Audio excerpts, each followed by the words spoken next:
I was never an ape kid growing up. Just never watched the movies. Never was that interested in them. Um, I was never an ape kid growing up. It's just for some reason those movies just I don't know. They just didn't speak to me, or I just didn't want to see them. I don't know. I don't know. I just never watched them. But I did see the Tim Burton Planet of the Apes movie, which was not great. And then I saw Rise, and I really liked it. And I only saw like part of Dawn of the Planet of the Apes. So this week, I said, no, I'm gonna go see Kingdom. I'm gonna watch them all. So I did. I watched all three of the previous movies, and wow, they're awesome. So yeah, let's talk about Kingdom of the Planet of the Apes. Many years after the reign of Caesar, a young ape goes on a journey that will lead him to question everything he's been taught about the past and make choices that will define a future for apes and humans alike. The movie stars Owen Teague, Freya Allen, Peter Macon, and Kevin Durand. Now, I was able to go see the early screening, which is, and I got a couple of cool little posters. These are like a thick stock. It's actually kind of impressive, and it shows the early access screening May 8th. Pretty cool. I mean, I think that's pretty neat. But I just want to let you know that this is going to be a non-spoiler review, okay? So no worries. I'm not going to ruin anything for anybody. So Kingdom is heavily building on the previous three movies. So Rise, Dawn, and War, which came out in 2011, 2014, 2017, okay? But I feel like the movie does a pretty good job of setting you up, if you haven't seen those, so you can understand what's going on. Because this is, even though it's building on it and building on the ideas from those movies, it is separated by a number of years, generations, as what the movie says. So yeah, just go and have fun. When people say that they're, oh, they're tired of CG and they just want everything to go back to practical effects, I totally understand. In a lot of cases, I totally agree with that.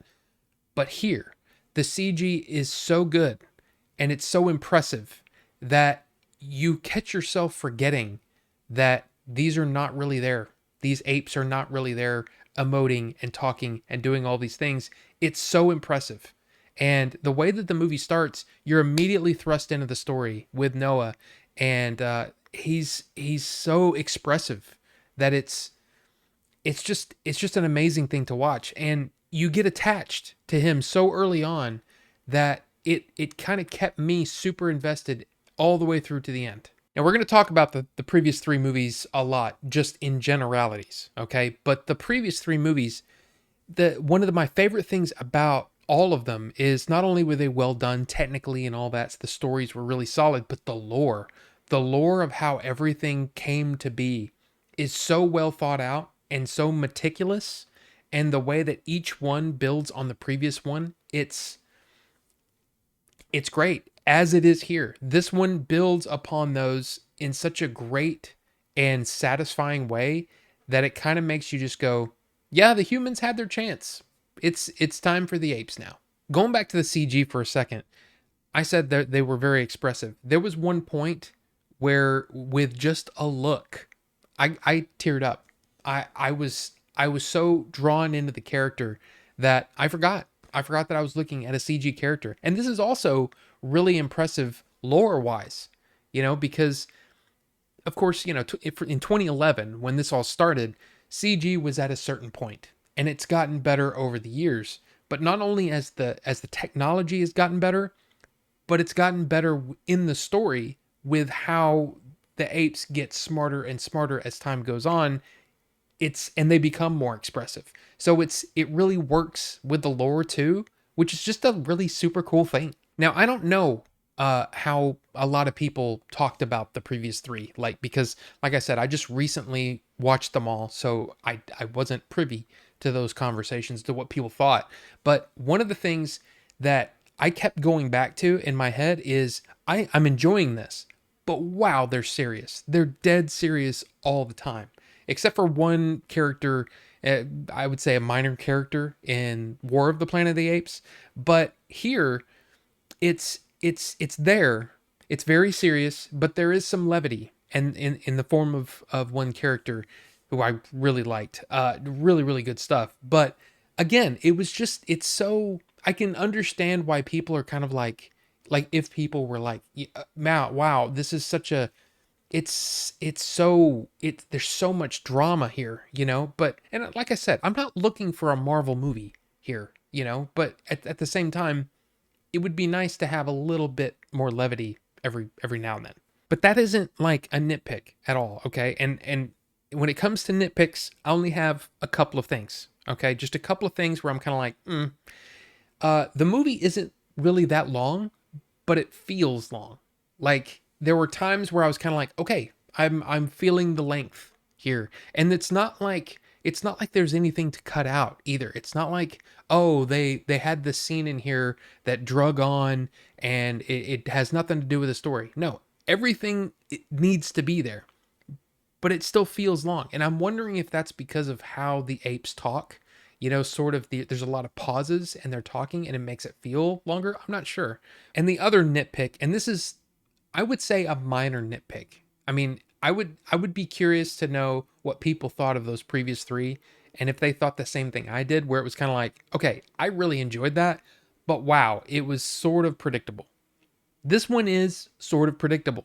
Like once all the pieces are laid out on the table, you start to go, okay, this is how things are going to go. There was one moment though, and this isn't like, I wouldn't say this is a negative at all, but it's just one of those things where okay, how do I say this? Non-spoiler. Okay, so a character starts to explain things to another character and starts to lay out some things. And I'm like, why are you telling this character this? Because you just met this character. Like it feels like it almost felt like, but why? I mean, I understand in the story why the character would do that, but it still felt very like almost like, when you hear the story about the villain goes on a monologue and starts to explain their entire thing. That's kind of what this was like. And it was like, I'm really interested in how this movie's going to do, like at the box office. Like, is this going to be something that people just go to the movies for? Because I want more of these. I really want more of these. It's such a good story, and it's got I can see where this is going, and I'm really excited to see what's next. Like, I really like it. And on top of that, this was directed by Wes Ball. Now, if you don't know who that is, he directed the Maze Runner movies, which I think I saw one of those, but he's also going to be the guy that's making the live action Legend of Zelda movies. So, yeah, I'm super impressed with his work here. I'm eager to see what's next. Oh, and one more thing. I'm also planning on watching all of the original movies as well, like those five. I mean, it's really gotten me interested in watching all of them. They're available on Hulu right now, by the way. So, Kingdom of the Planet of the Apes. Are you planning on seeing this, or have you seen it? Let's talk about it down in the comment section, because hey, that helps out the video, which in turn helps me. So, if you want to talk, I mean, you don't have to, but it would be nice, if people would comment. But anyway, it's fine. Anyway, thank you guys so much for watching. We will see you on the next one.